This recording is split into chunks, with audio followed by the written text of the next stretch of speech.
Welcome to the Super Subs with Andrew and Harry, where we talk about anything and everything related to football. So today's episode, and by the way, welcome back, Andrew. Hopefully you're feeling a little bit better from. Yep. I believe, was it a stomach flu you said, or some kind of thing? Yeah, something like that. I think it's been going around the Bay Area. So definitely protect yourselves out there, people, and stay home if you're sick. Definitely stay home if you're sick. Definitely drink your fluids. Eat well and stay inside. I know we've talked about weather one previous time on the podcast, but the Bay Area here in San Francisco has been, and the South Bay Area where Andrew has been hit with some crazy weather lately, and people have been getting sick left and right. I think just your body changes in ways that it's not used to, and then obviously you'll get sick or respond accordingly. So, Andrew, I'm glad you're on the mend, up and up. But on the plus side, you've been watching some TV and getting some time in front of the TV as well. What have you been watching? I've been watching the newest season of Drive to Survive on Netflix. Became a big F1 fan during COVID, like a lot of US fans, and it's just been an absolute blast. Highly recommend the series, and F1 is just a lot of fun to watch. Amazing. I am a baby F1 fan, meaning I do like the sport, but I'm not caught up enough about it to actually know, the latest results and the drivers and etc. So I definitely need to catch up to where you are, Andrew, and pull my head out of the football stand. But speaking of football, today's topic is going to be about something called promotion and relegation. So our episode is named "What is Promotion and Relegation?" So these are two words you may have heard, especially on the last podcast that I did on 23 common terms in football. We've talked about, I believe, either promotion or relegation and what a yo-yo club is, going between one league and another. So we're going to talk a little bit more about that today. Before getting into that, though, Andrew, what are you drinking? What are you sipping on today? We've got the Trader Joe's brewed ginger beer. It is awesome. It is just super tasty. Great if you want a non-alcoholic sipper. Absolutely love it. Harry, Nice. What do you got going right now? I have some mango passion fruit kombucha, actually. So if you look into the camera, if you're actually on YouTube, you can see it's called Hum. I got it at my workplace, actually. It says, the motto, their mission statement, it says, tastes great, less sugar. So it's a probiotic kombucha. You can see there on the screen right there. And mango passion fruit. Mango is my favorite fruit, so I had to snag one, of course. So definitely... Cheers, Andrew, to your ginger beer and kombucha and probiotics. A good gut health is good. So it is. Yeah, ginger's good for it too, but I don't know if the 35 grams of sugar are, but we can just ignore that. We can gloss over that. Let's gloss over that. And then now we are on to promotion and relegation. So, Andrew, let's hop right into it. Tell us about the definition, the system, the meaning. What is promotion and what is relegation? Yeah, it's a great topic. It's especially in Europe around this time of year that the promotion and relegation battles start to heat up. So it's really relevant if you're following any of the top European leagues or any of the leagues below. So basically the way it works is the best ranked teams in the lower division are promoted to the higher division for the next season. So depending on how you do, it can depend on the league. I know in England, in most of the top flight leagues, it's the top three teams. And so that then the worst ranked teams in the higher division are relegated to the lower division for the next season. So it's almost like this swap. The bottom three of the best division bump below, and the top three of the division below bump up. And so in some leagues, playoffs or qualifying rounds are also used to determine rankings. So for any Welcome to Wrexham fans out there, Wrexham AFC has been trying to get out of the National League for years now. Super fun club to watch, but they went to a playoff last year to be promoted and lost, and it was a big heartbreaker. So we're pulling for the Welsh side this year to get promoted out of the fifth tier. But this process can continue through several levels of the division. So So with teams being exchanged between adjacent divisions, so it can go up, it can go down.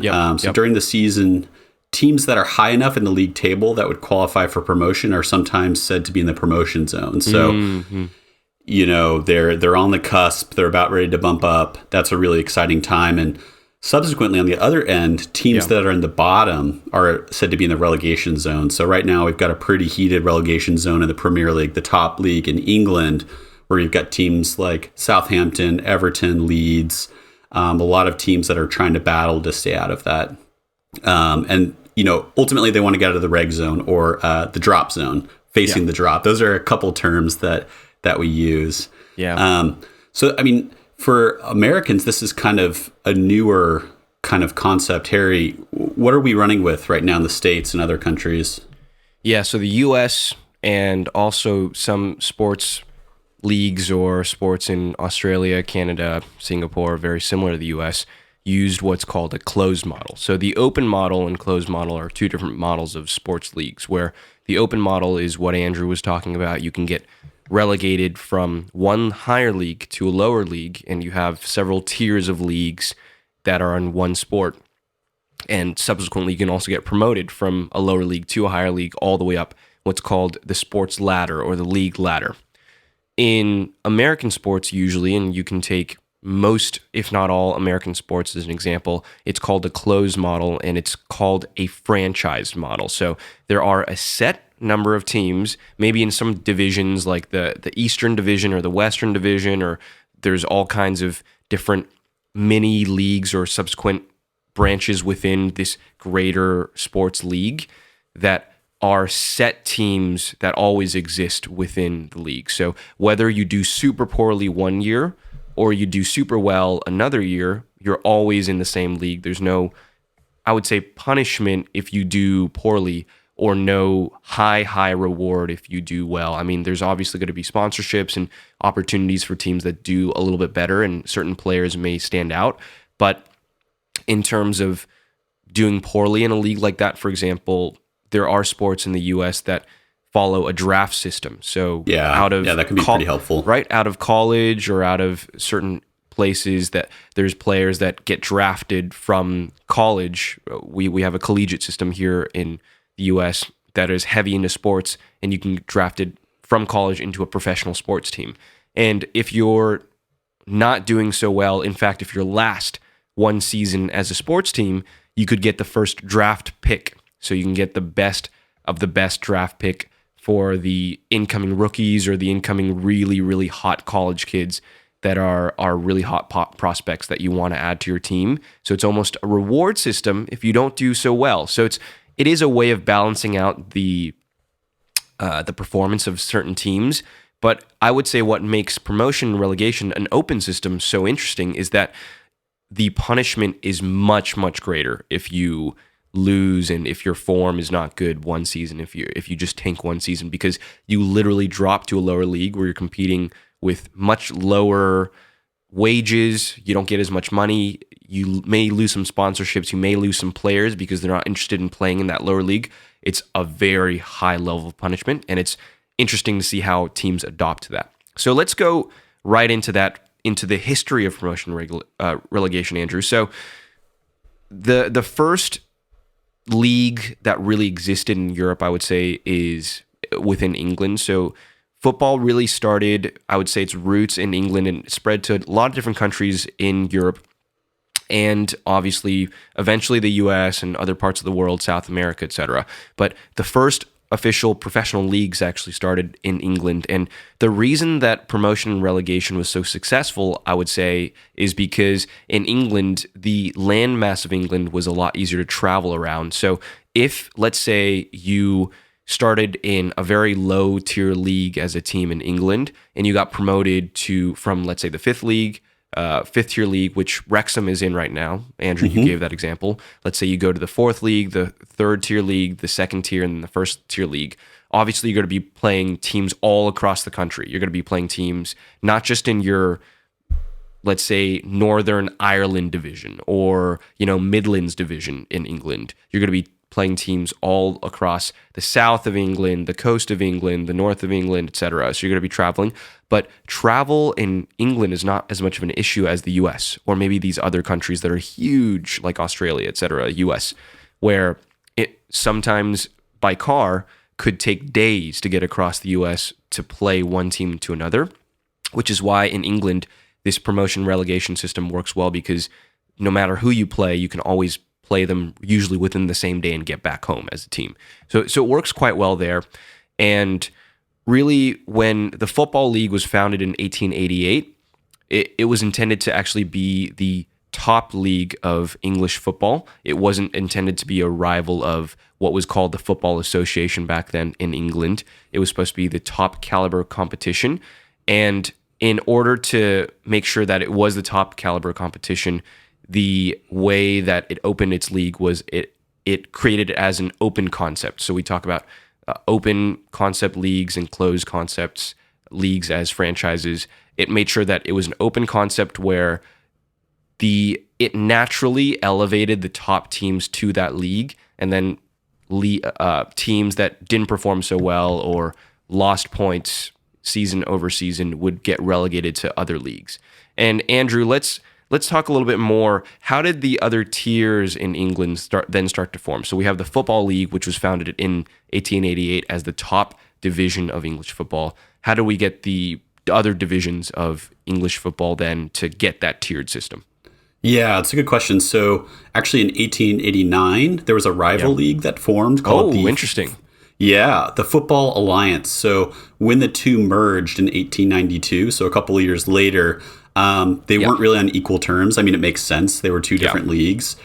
So most of the Alliance teams were put in the new Football League second division. Oh, so second division. Okay. Second division, yeah. Whereas the best teams would move up to the first division in place of the worst teams. So there was also another merger as well with the top division in the Southern League in 1920, which helped the third division in a similar fashion. So basically all these leagues coming together, they were trying to create some sense of parity as far as matching up all the teams that played roughly the same caliber of football, which I think, lends really nicely to our next topic, which is the purpose of the system. So why even have a system like this? So this system, this open system, is said to be kind of one of the defining characteristics of the European form of professional sports. Promotion and relegation have the effect of allowing the maintenance of a hierarchy of teams, of leagues, divisions, according to the relative strength of their teams. So, it maintains that every game is so important, like you said, because,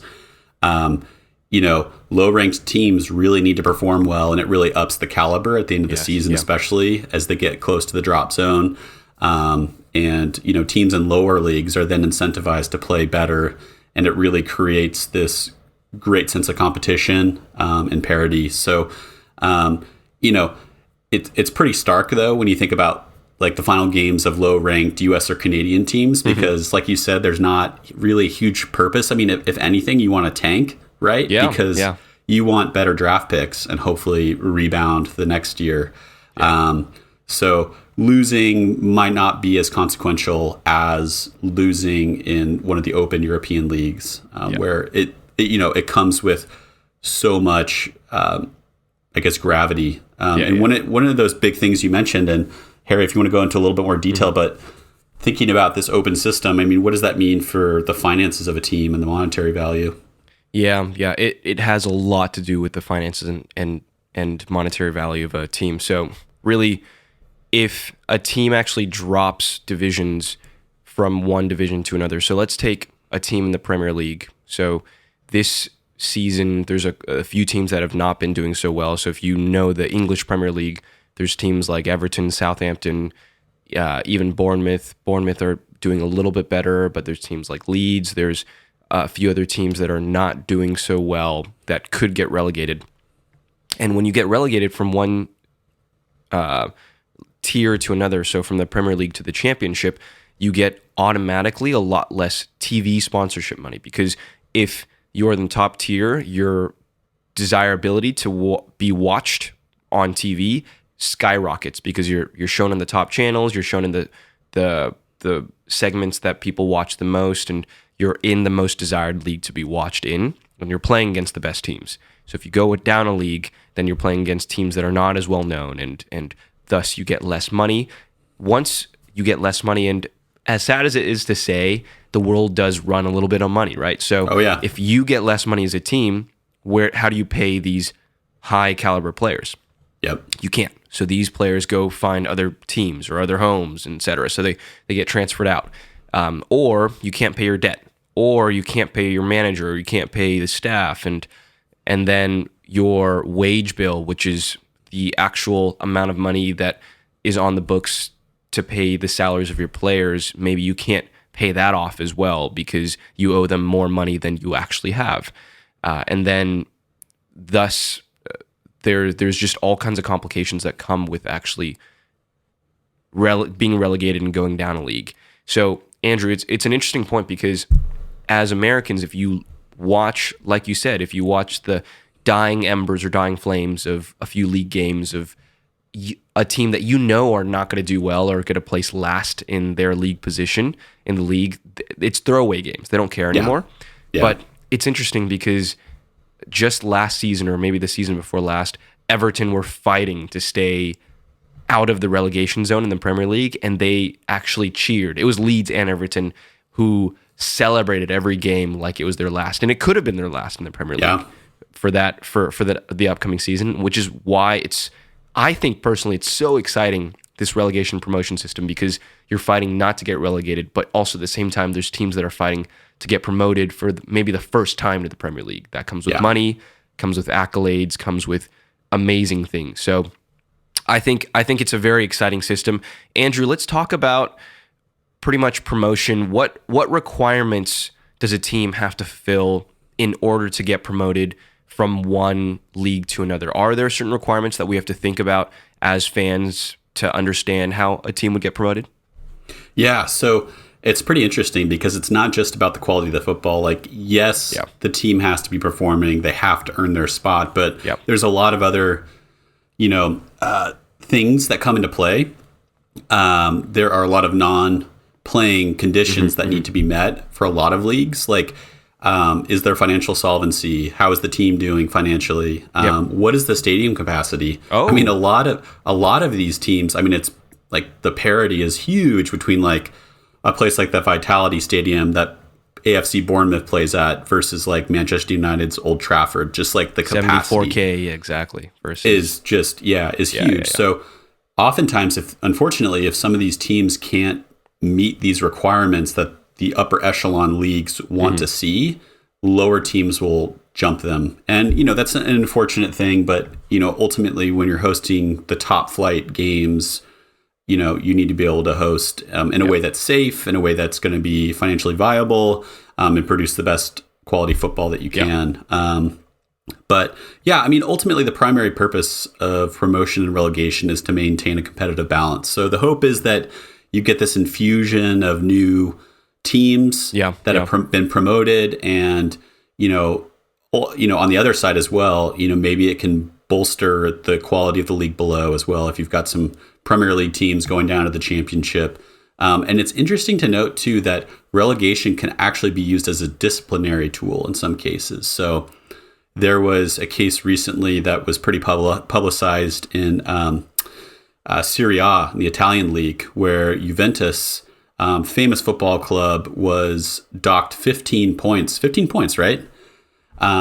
Which is crazy. It just, plummeted them down the table. So now, things like that get pretty scary for a big club where, they might be threatened with facing the drop zone, or in some cases teams might be automatically relegated. And, it's a big thing to hold over a team's head. And it means, the gravity of the situation is so much greater.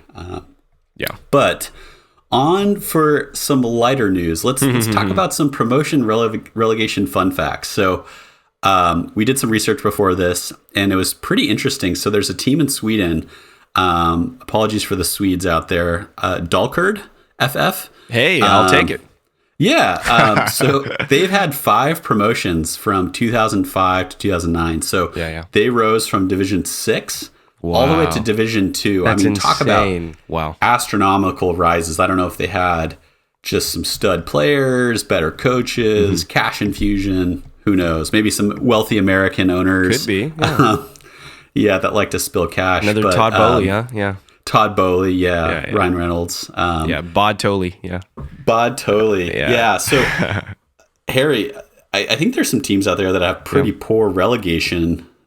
Yeah. As far as like their record goes. Yeah. So another fun fact. So Andrew talked about the most consecutive promotions. So again, a team in Sweden with 5 consecutive promotions, incredible. There's a team in Portugal called FC Tercense, probably also got that name wrong, but a Portuguese team was in Division 1. So this is the Primeira division. This is the highest division in Portugal, performing with some teams like Sporting, Benfica, etc.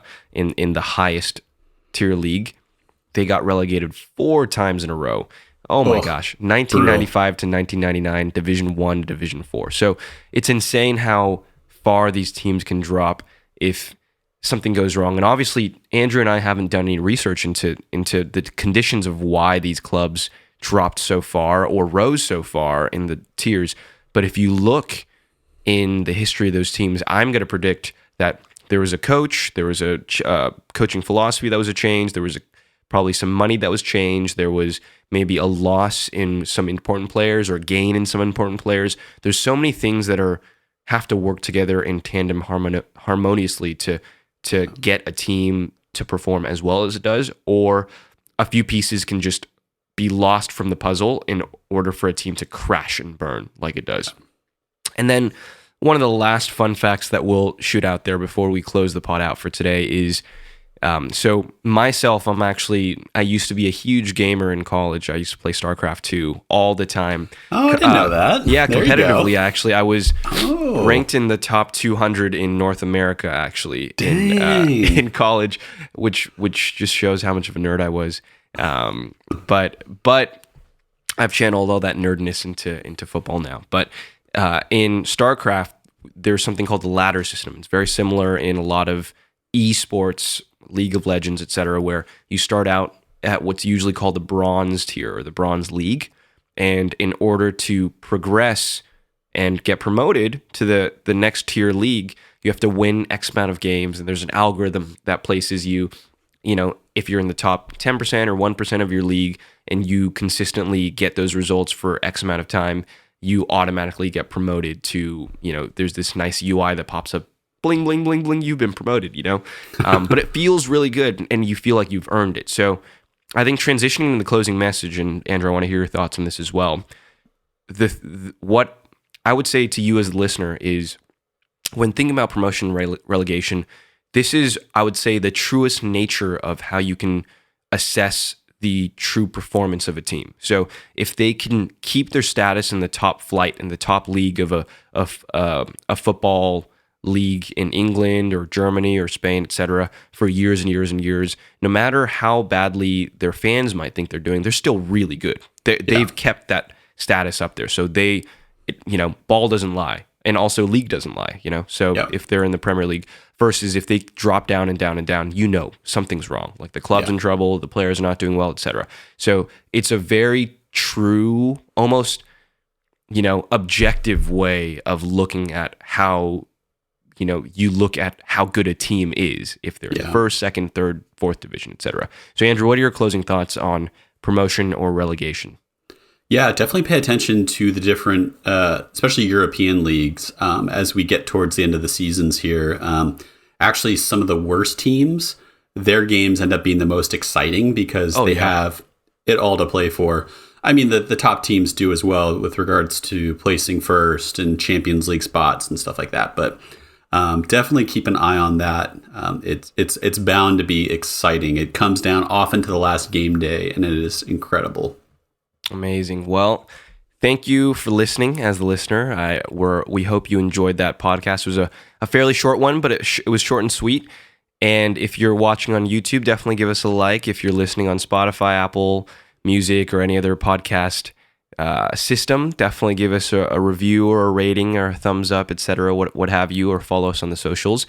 That was today's episode of the Super Subs with Andrew and Harry. Don't miss our next episode. We're actually going to cover how cards get introduced or how cards are used in the game of football. So yellow, red card, are there green cards, blue cards, white cards? What do they do? What do they not do? When do they get thrown out?